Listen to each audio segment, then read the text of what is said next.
Okay, so we've talked about the examination and we've talked about looking at the mobility of the kneecap. Now I want to just show you how you might examine some of the structures a little bit higher up, especially looking at weakness in these areas that can have a huge influence on the way the kneecap moves across the joint and potentially an injury.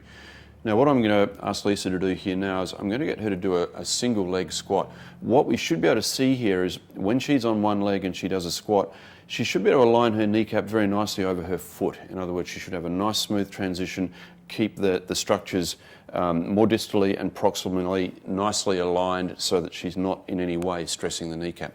So I'll just get you to do that for me, just on one leg and then just do a single leg squat. Okay, so that's not too bad at all. You can actually see, one more time for me please. You can actually see that she's able to control that not too badly. Now it's very important that you should not necessarily be focusing on the knee. Get some idea of what the knee's doing, but have a look what's going higher up the system here. So what is she actually doing at the level of her hip? Now I'm going to ask Lisa to exaggerate this a bit now. So second time round, show me what you do when you actually fall in the hole. So this is what we commonly see. One more time for me. So you can see that the kneecap is now moving, the knee is moving towards the midline, so the knee is actually moving in that direction. The hip is then moving into adductions, so it's moving into valgus. All the structures up around here are not functioning very well. That's very, very indicative that she's got some weakness in her gluteals and particularly in gluteus medius.